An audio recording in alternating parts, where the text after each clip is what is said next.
Salam era dukun AI. Konten kali ini menindaklanjuti komentar Mas Gan I Told Comes to a Head yang bertanya, kapan nih membahas video pengumuman DLC Season 2 City of the Wolves yang menggunakan AI?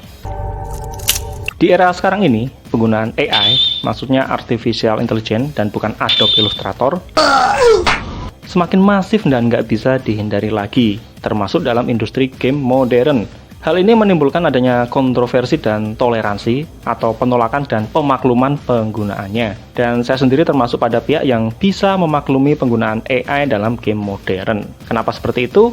Selamat datang di Gamer Paruh Waktu. Kita akan ngomongin game retro tiap akhir minggu. Ya, mari kita mulai gamblain kontroversi dan toleransi penggunaan AI dalam industri game modern. Mohon disimak sampai selesai supaya enggak salah paham.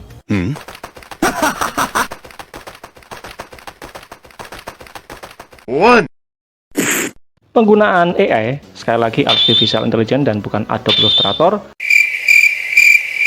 dalam industri video game sebetulnya bukan hal yang benar-benar baru, tapi memang baru sangat masif dalam beberapa tahun ke belakang.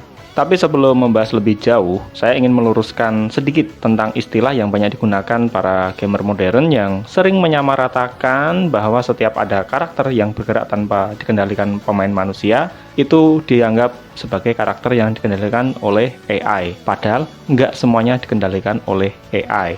Sementara para gamer retro terbiasa menyebutnya dikendalikan oleh komputer. Yang biasanya pada game retro, karakter yang dikendalikan komputer tersebut biasa tertulis sebagai COM CPU atau Central Processing Unit, itu istilah lain untuk komputer. Misalnya pada game Battle Arena Toshinden versi konsol. Perbedaannya terletak pada patternnya, dimana jika melawan pemain yang dikendalikan komputer, maka patternnya akan selalu sama. Karena pemain komputer akan bereaksi sesuai skrip atau coding yang diberikan pada mereka dan nggak bisa berimprovisasi. Sementara jika bermain melawan AI, patternnya bisa berubah, nggak selalu sama.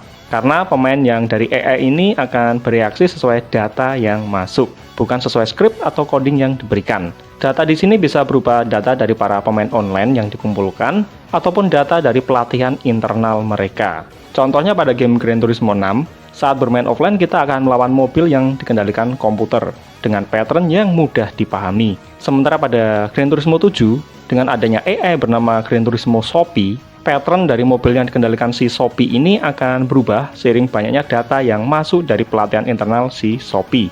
Sehingga diberitakan bahwa saat awal rilisnya dulu, mobil yang dikendalikan AI bernama Sophie ini bego luar biasa. Tapi setelah setahun lebih, pergerakannya menjadi semakin membaik setelah melakukan pelatihan internal selama ribuan jam.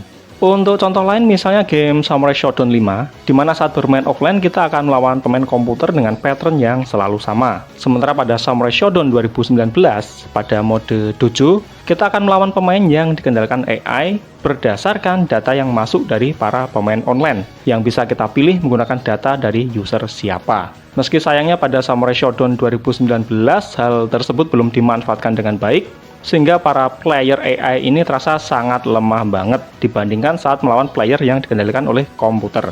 Sebuah hal yang bisa dimaklumi, mengingat genrenya sangat niche dan SNK bukanlah perusahaan game bermodal besar seperti Polypony Digital yang di-backup oleh Sony.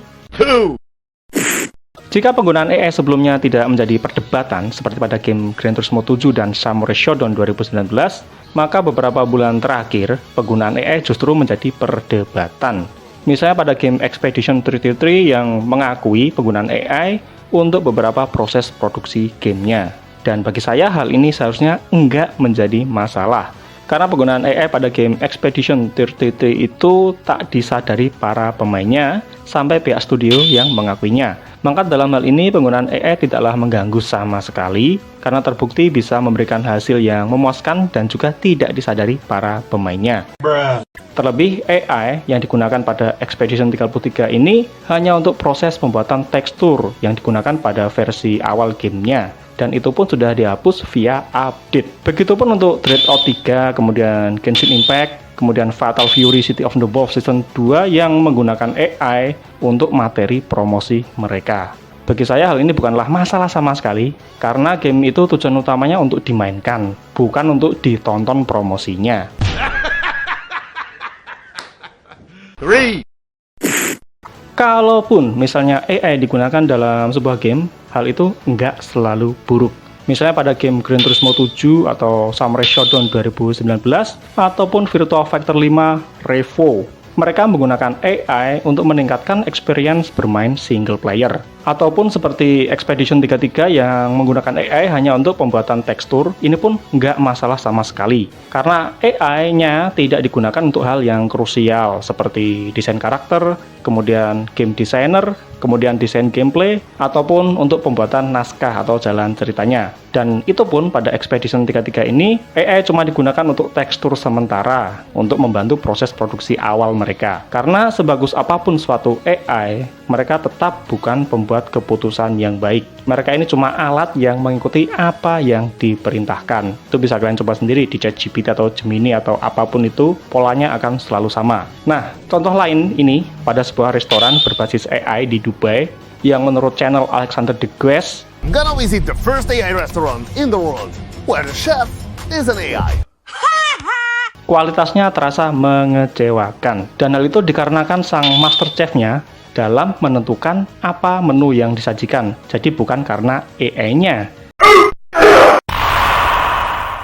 Seperti kata Pak D. Kojima, seperti halnya internet, adanya penggunaan AI adalah hal yang nggak mungkin kita hindari lagi. Mau nggak mau, kita harus beradaptasi hidup bersamanya. Dan dalam konteks video game, penggunaan AI selain bisa meningkatkan experience para pemainnya, juga bisa membantu mengurangi biaya produksi untuk hal-hal yang tidak begitu penting, seperti pembuatan tekstur atau materi promosi, karena nggak semua perusahaan game memiliki budget yang besar. Kan yang terpenting produksinya lancar, kemudian para karyawannya itu mendapatkan gaji, dan perusahaan bisa survive terlebih dahulu. Soal idealisme itu bisa menyusul kemudian.